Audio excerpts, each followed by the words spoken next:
Yves Lefebvre, bonjour. Vous êtes Bonjour. secrétaire général du syndicat Unité SGP Police FO. On vient de le voir, 7400 policiers et gendarmes mobilisés, des drones, 190 motos, des contrôles préalables, Paris barricadé.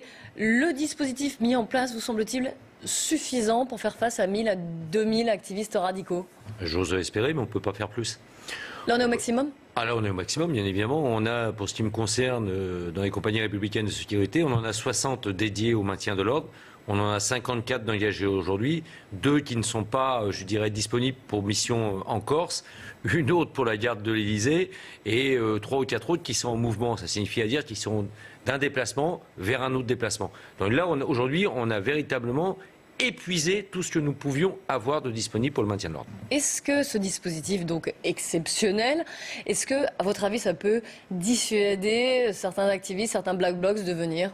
J'espère, c'est surtout les préfiltrages qui auront un effet dissuasif. Qu'on commençait dès hier soir. On a commencé dès hier soir, la preuve en a été faite, des individus ont été interpellés cette nuit par les effectifs de la brigade anticriminalité du 10e arrondissement. Vous avez déjà des chiffres? On n'a pas de chiffres, j'ai pas de chiffres d'interpellés, par contre j'ai vu le matériel.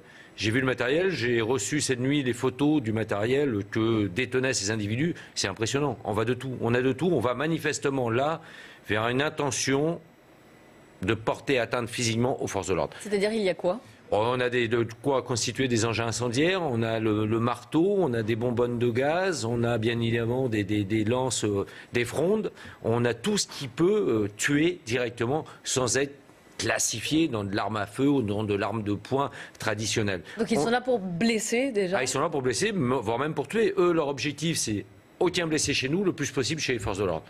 On sait aujourd'hui, on nous en annonce 1000, 2000, sans compter ceux qu'on ne peut pas chiffrer, à savoir ceux que moi j'appelle les black blocs par sympathie ou pour d'autres les gilets jaunes radicalisés.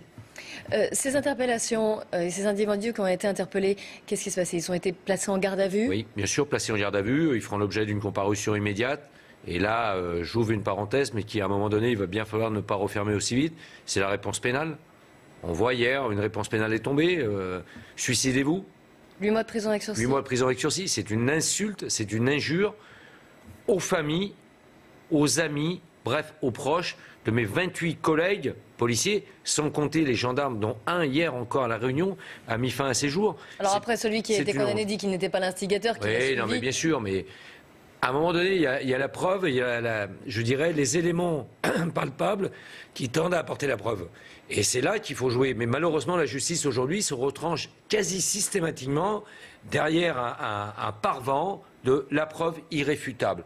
On ne peut pas continuer dans ce schéma parce que les forces de l'ordre sont au bout du rouleau et aujourd'hui c'est un test grandeur nature pour nous. Emmanuel Macron et le ministre de l'Intérieur, Christophe Castaner, ont appelé à la plus grande fermeté. Comment ça va se passer aussi pendant la manifestation si jamais il y a des débordements? Est-ce que les forces de l'ordre vont aller au contact? Est-ce qu'elles vont être extrêmement mobiles? Quelle est la stratégie? Oui, déjà dans un premier temps de sectorisation.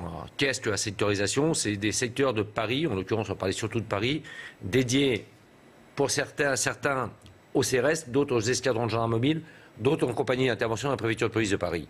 Derrière ça, on aura des effectifs prévus justement à l'interpellation. Donc le principe, suite à l'échec cuisant du 16 mars, c'est la réactivité immédiate pour aller au contact. Dès que des groupes vont se constituer, où tout permettra de penser et d'appréhender le fait qu'ils sont là pour venir casser, les forces de l'ordre interviendront immédiatement avec une capacité, je dirais, de décision déconcentrée au niveau le plus proche du terrain. Donc nous, c'est ce que nous voulions. J'espère, très sincèrement, j'espère pour la République et bien évidemment pour mes collègues engagés sur le terrain aujourd'hui, que tout se passera pour le mieux. On espère également, merci évidemment, et les délégués syndicaux aussi, forcément, parce que ça peut peut-être gâcher leur fête du travail. Merci Yves Lefebvre. Retrouvez toute notre actualité sur videopolice.com, la chaîne YouTube d'Unité SGP Police.